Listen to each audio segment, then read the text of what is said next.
Vajrayana, also known as Tantrayana or Tantric Buddhism, offers simple and straightforward methods for swiftly eradicating the poisons of our very deep-rooted greed, anger, and ignorance.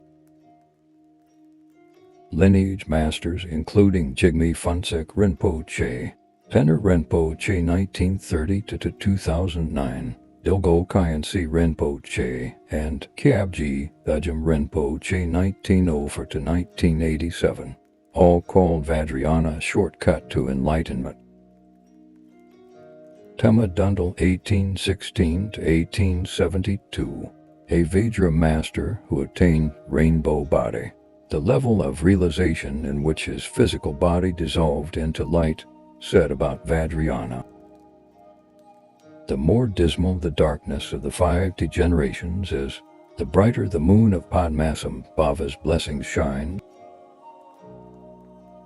As our afflictions intensify, when we move further into the degenerate age, Vajrayana's blessings grow in vibrancy because the more intense the affliction, the more powerful is its energy available to be transformed into enlightenment through Vajrayana practices. It's like when there's a lamp fire, a gale can easily blow it out, but when it's a wildfire, a gale can build it up until the fire burns over the whole forest. Vajrayana is the gale to the wildfire of our afflictions. Drawn by this vibrancy more and more, people are developing strong commitments to Vajrayana. Western seekers immersed in quick-fix culture long for the most effective practices to promptly eradicate afflictions, and therefore many choose Vajrayana.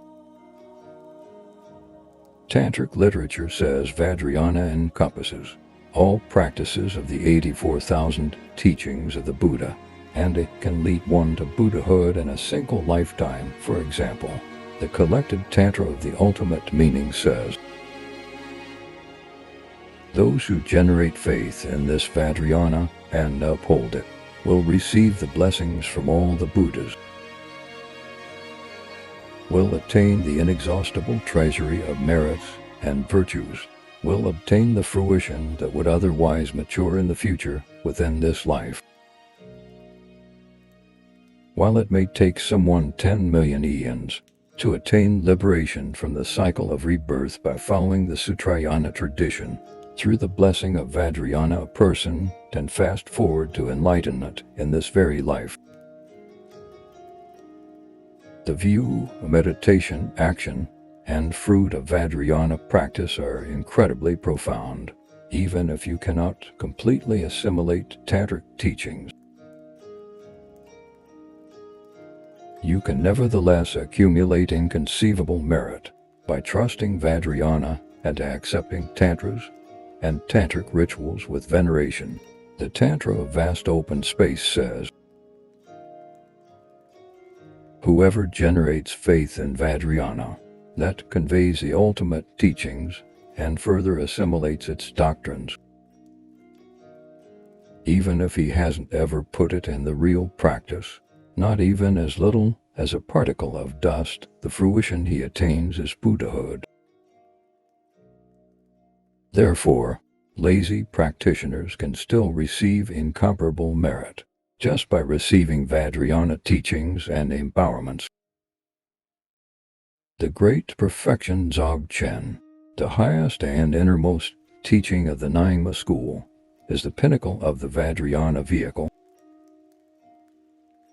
Mipham Rinpoche, a great spiritual leader of Tibetan Buddhism's Nyingma school, whom I've mentioned several times in the book, wrote,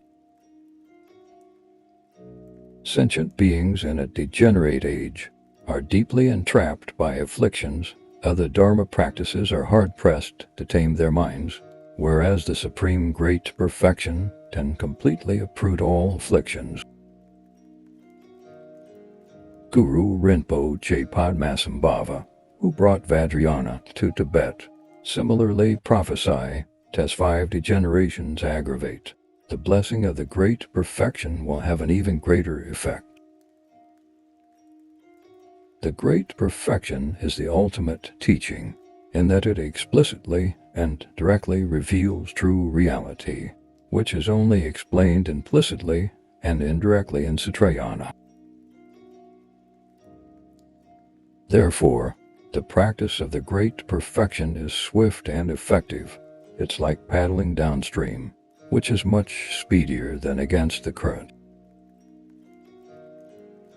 Relying on the pith instructions of the great perfection, even an ordinary practitioner can generate extraordinary conviction about the nature of mind. Nevertheless, except for a very few who have extremely sharp faculties or who have reached sudden realization, most Vajrayana practitioners follow a steady sequential order.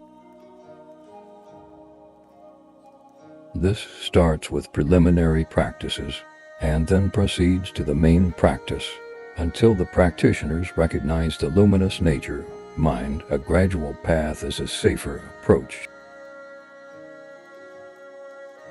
In fact, Vajrayana beginners should start by learning the history, tenets, liturgies, and maybe some simple mantras. It is very important that practitioners establish this foundation in order to delve deeper.